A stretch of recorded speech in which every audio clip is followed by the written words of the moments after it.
story tonight. Fierce winds threaten to worsen the California wildfires. This as Governor Gavin Newsom issues a new executive order to help rebuild in the wake of the devastation. A renewed possibility that U.S. steel may be acquired by a foreign company. The Biden administration is delaying its order to stop the acquisition. Multiple countries, including the United States, conduct joint defense exercises in Japan. Meanwhile, Japan's foreign minister plans to be the first Japanese cabinet member to attend a U.S. inauguration. Next, a Chinese health ministry insider is warning about human infections of H5 bird flu breaking out in China, but Chinese authorities are staying silent on the issue. Get a peek at the Detroit Auto Show, the century-old annual public expo showcasing the latest and greatest in the car industry.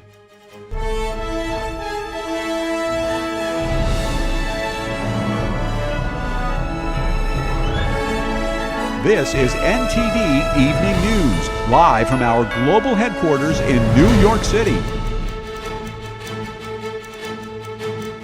Good evening, and thank you for joining us tonight.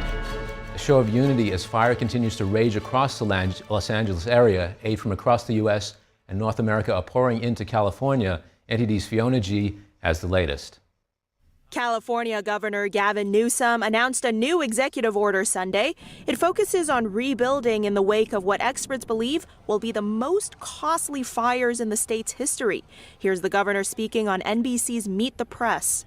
I'm worried about issues of rebuilding as it relates to scarcity, as it relates to property taxes, meaning scarcity of resources, materials, personnel.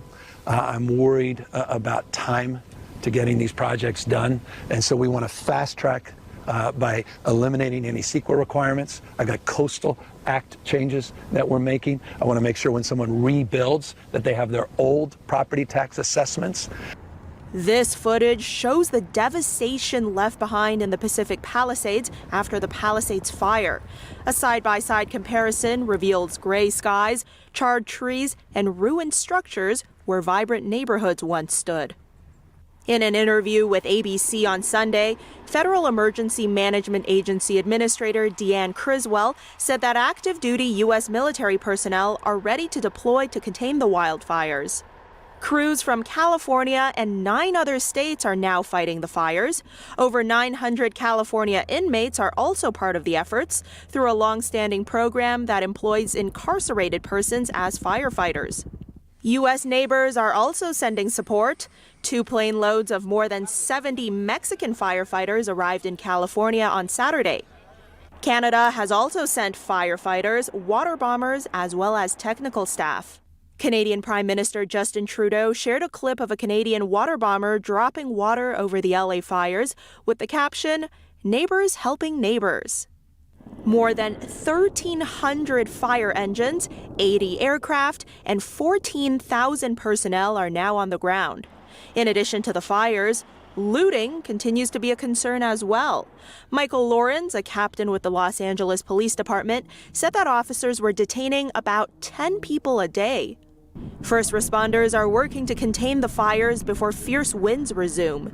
The National Weather Service issued red flag warnings for severe fire conditions through Wednesday. Authorities say the most dangerous day will be Tuesday. Fiona G., NTD News. Governor Newsom says that despite the new executive order, he will still ensure that California maintains its environmental stewardship. As of now, the Palisades fire is at 11% containment. The Eaton fire in Altadena is at 27% containment. Over 105,000 residents are still under evacuation orders. So far, there are 16 confirmed deaths and another 16 are missing. Authorities expect that number to rise.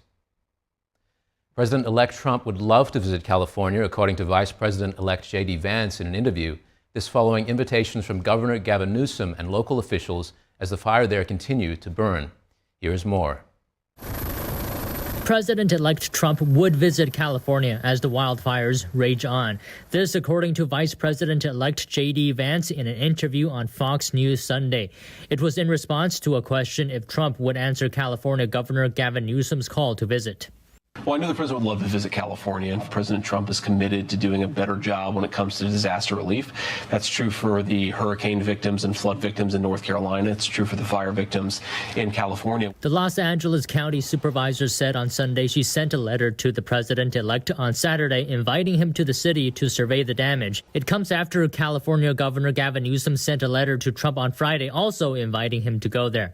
During the interview, Vance criticized the leadership of the Golden State. I mean, some of these reservoirs have been dry for 15, 20 years. The fire hydrants are being reported as going dry while the firefighters are trying to put out these fires. There is a serious lack of competent governance in California, and I think it's part of the reason why these fires have gotten so bad. When President Trump cares about all Americans, right? He is the president for all Americans, and I think that he intends to have FEMA and other federal responses much, much better and much more clued into what's going on there on the ground.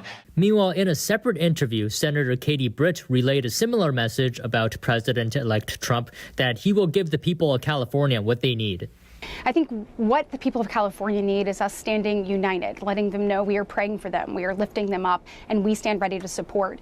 When it comes to the Republican conference, we actually had this conversation this week.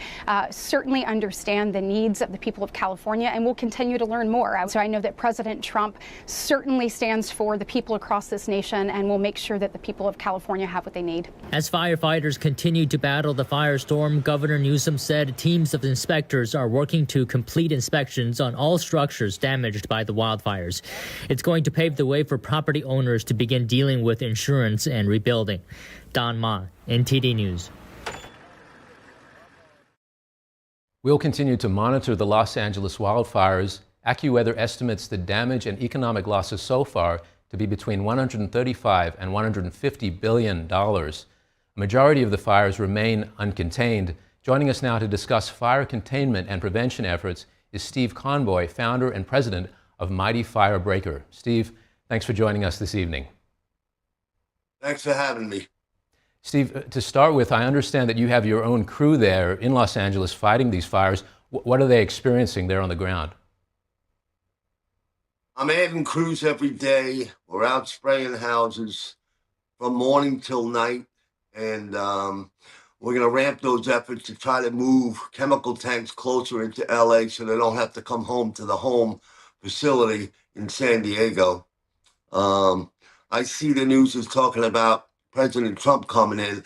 I hope to meet him, because I sent a letter to Gavin Newsom 30 months ago about what we could do to defend towns better, to help our firefighters. And it's all about active wildfire defense systems, deploying the safest chemistry in the world before the fire arrives. And I understand that you've developed your own system, Steve, for preventing, as a fire retardant. I want to talk to you about that soon. First, what do you see as the main barrier to really getting these fires contained? Because I understand that Tuesday has been highlighted as this will be a particularly dangerous day with wind really picking up in Santa Ana. What's it going to take to really get this fire under control? It's not going to take more fire trucks and more water. It's going to take chemistry on combustible vegetation before the fire arrives. And this is what we've been telling every fire department for years. Gavin Newsom knows all about me. CAL FIRE knows all about me. We've done testing to show them that if you spray vegetation bone dry, it'll stop fires advance. What is that method, Steve? Could you elaborate on what the method is that you're talking about?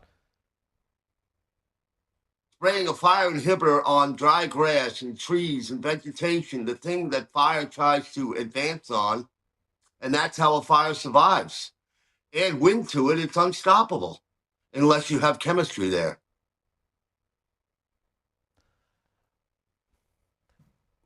We've also heard that using drones could be potentially deployed as a way to combat the fire. Is this something that you see as a potential method to help contain the fires? Absolutely not. They can't carry enough payload. We don't need aerial support. We need ground support with skids and atomizing cannons rolling down the road to spray a safe chemistry on and around buildings. We're being called into what's standing in the Palisades by the president of the association this week to try to defend all the houses that didn't burn And the way we do that is with skids spraying chemical all around the base of the building and all around the landscaping. We've also heard that AI could be deployed as part of the fire containment and also fire prevention effort. I know you've talked about this in the past as well. What can you tell us about the potential for using AI in this kind of situation? I think AI came in heavy after the Tubbs fire in Santa Rosa, and it supports the firefighters for early deployment. But if we can have AI activate wildfire defense systems on buildings, this is what we want to talk to the president about. Instead of all the tax credits for solar, what if we had wildfire defense systems accredited by the American Institute of Architects on all homes as a tax credit? This is what's needed in the Western regions. Do you have anything to add to that, Steve, as far as what you'd recommend to prevent such a huge fire outbreak as has occurred in this situation in the future? I do. In other words, every time we add a wildfire defense system to a home, we're making things safer for the firefighters, we're supporting early evacuation, and we're deploying the first EPA Safer Choice chemical in the history of fire retardants. We're ready to go, but we got to get the unions and the fire departments and the government to pay attention. This isn't about the firefighters. This has to be builders coming in to install wildfire defense systems. Put the two together and we win. And just lastly, Steve, of the methods that have been deployed so far, what do you think has been the most effective in this effort? Oh, right now, as far as the fire departments? As far as what the fire departments are doing? Yeah, I mean, it's hard to prepare for the perfect storm unless you prepare ahead of time with something that is ready to just be activated. And that didn't happen. So too much fuel, too much overgrown vegetation. And when a wind shows up on this, I mean, I've been living here a long time, and I watched fires like in 2003 take out 3,000 houses, or the one in Santa Rosa blowing across dry hillside, taking out 3,000 houses. We need to prepare and add airbags to our homes against wildfires. Steve Conboy, founder and president of Mighty Firebreaker, thanks for joining us. Thank you, sir.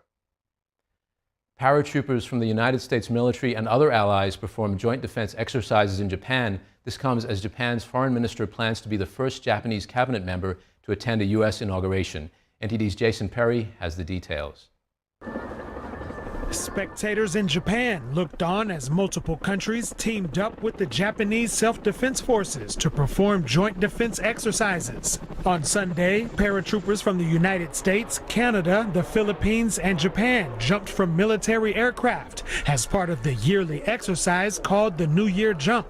Japan's Minister of Defense, Jin Nakatani, attended the joint exercise as well. Our 1st Airborne Brigade is a very strong, highly capable unit that can respond quickly and swiftly.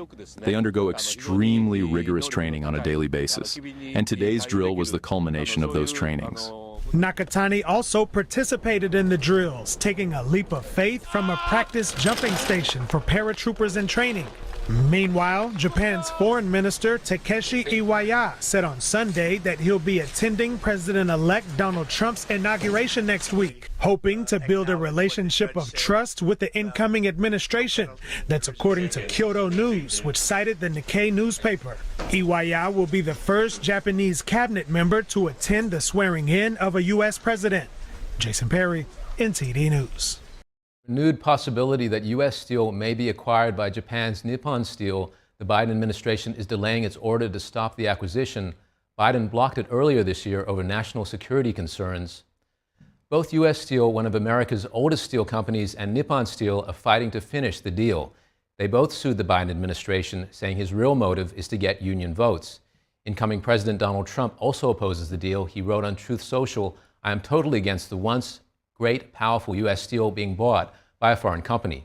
He added, "As president, I will block this deal from happening. Buyer beware." Next, China is allegedly seeing more human infections of the H5 bird flu, according to Health Ministry Insider. What are the authorities in China saying about the virus, and what's the status of this virus here in the U.S.? NTD's Flora Hua brings us the story. The H5 bird flu virus that infects humans is also known as H5N1. The source is from China's Disease Monitoring and Prevention Sector. NTD has concealed their identity for safety concerns. They say there are at least 100 infections of H5N1 in the country. Authorities are building isolation facilities near some highways. They warn the virus is spreading widely in China and the situation is almost out of control, adding there should soon be announcements about the outbreak.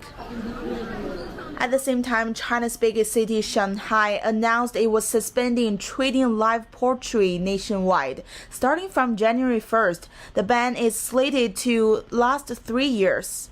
The person also condemned the regime for covering up the real situation. The latest report on the virus published on China's CDC website said it only detected one H5N1 case as of the end of November, coming from Vietnam. China's CDC did not mention this virus in its report from the first week of 2025. Last week, the U.S. CDC announced the first death caused by H5N1 in the States. The agency said 66 cases of the virus were detected within U.S. borders. Right now, Chinese social media posts say the country is seeing an outbreak of multiple viruses, including influenza A, HMPV virus, and several variants of these viruses. A mother posted online about her son's brain death. Doctor said it's very likely caused by the influenza A virus. The post got 2 million views overnight. NTD reviewed a number of Chinese social media posts and found at least 10 brain death cases linked to the influenza A virus. Flora Hua, NTD News. Audiences who watched Shen Yun in London said they were touched by the performer's inner beauty and the show's heartfelt message. NTD was at the Detroit, Michigan Auto Show. We got to speak with Ford Motor Company representatives about the popular F-Series.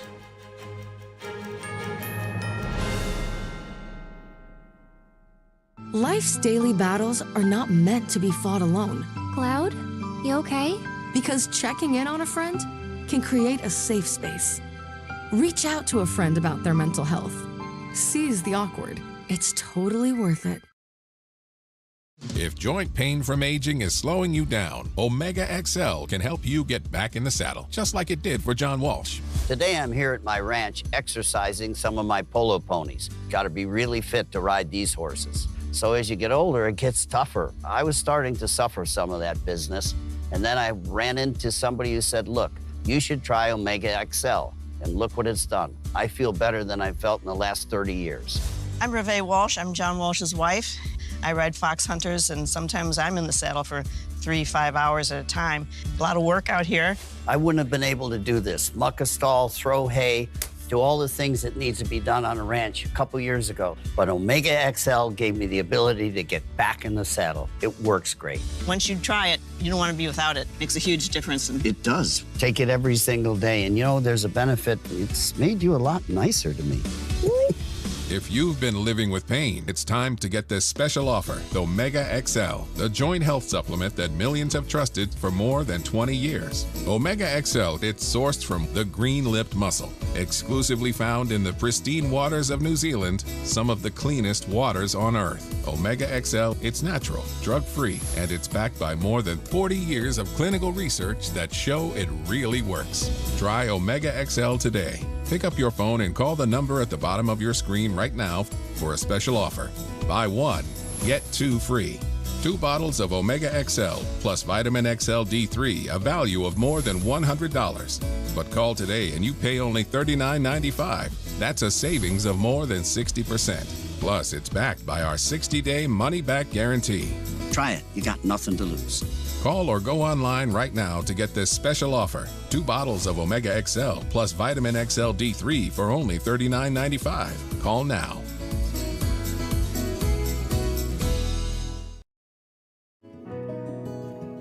Looking for a healthy and smooth-tasting brew? Drop by Dave's Coffee Roasters today and explore our wide selection of specialty-grade, small-batch roasted coffee. Home to North America's first enzyme-fermented coffee, we source a wide selection of specialty-grade coffee beans from around the world, and our baristas are ready to craft your customized brew.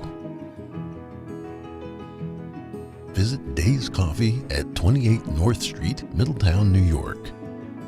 Come experience a brew like no other.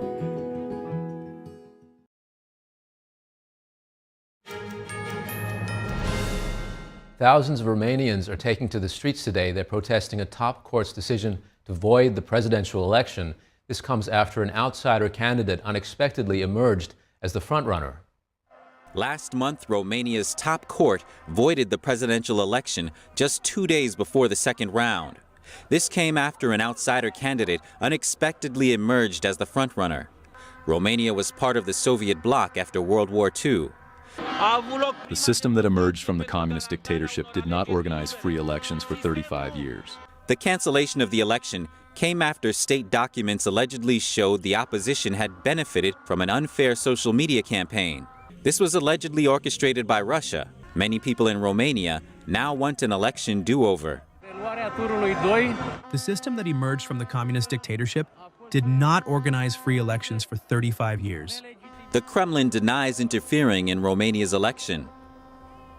NTD made a visit to the Detroit, Michigan Auto Show, an annual event held at Huntington Place, the downtown convention center. Ford showed off some of their best sellers, and NTD got to speak with Ford's reps about the F-Series. Ford Motor Company kicked off the Detroit Auto Show on Thursday night by showing off a special edition Mustang sports car.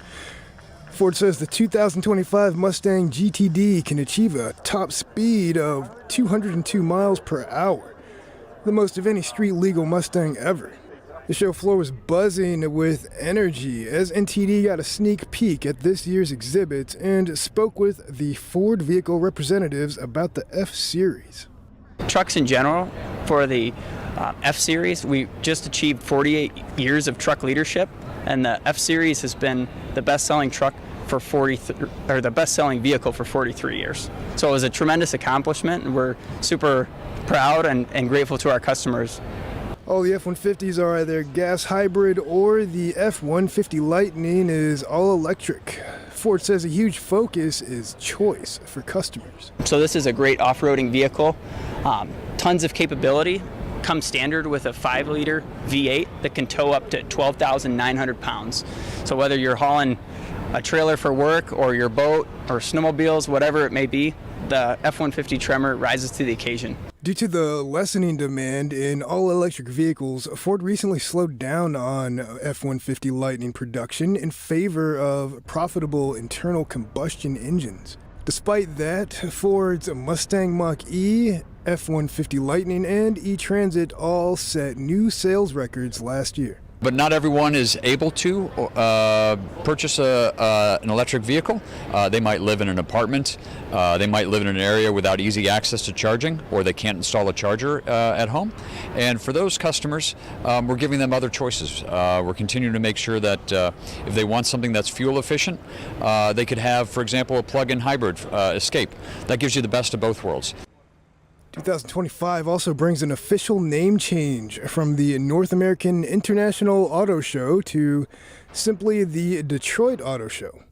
It's a move organizers hope will remind the world that the Motor City is alive and well in the auto industry. Our industry is in the midst of a disruption, but one thing remains true. Great products always win. And Detroit can compete with anyone. Ford, Toyota, and nearly 30 other brands will be on display in Detroit's Huntington Place for the 11-day event. Theatergoers who watched Shen Yun in London's Eventum Apollo said they were touched by the heartfelt messages within the performance. NTD is a media sponsor for Shen Yun. Here's what the audience members had to say. Audience members in London said they were touched by Shen Yun's inner beauty. They watched the performance at London's Eventum Apollo on Saturday, January the 11th. The dancing, it feels complex and simple at the same time. So I'm loving the colors and the music, and I'm finding it quite emotional. I wasn't expecting that. Their beauty and the sort of purity of their movements and the expression, I think it's just very, very special. It's not just a show. It's more than a show. It's like deep messages that it's giving you in terms of the way we live our lives, the guidance. I think it resonates with who we are as individuals and that spiritual aspect. It made me feel alive, yeah, and happy. I like the compassion and the caringness and the honesty that came from it. Because when anybody in life does something that comes from the heart, then the audiences can experience that, because there's an honesty about it. It's not fake. Shen Yun can translate to mean the beauty of divine beings dancing. Shen Yun's mission is to revive Chinese authentic culture live on stage. I think coming to a show like this and the message that is given is something that will allow people to see the Chinese people and China and the history for what it is and see the heart of the people rather than just what you hear and what you feed on the news. I think that that's very important. People should have the freedom to be able to believe what they want to believe and express what they want to express. That's really important. Shen Yun performed in London from January the 7th to January the 12th and will continue touring the UK until March. Their next stop is Manchester. NTD News, London. Thank you for tuning in. I'm Brendan Fallon. Have a good night.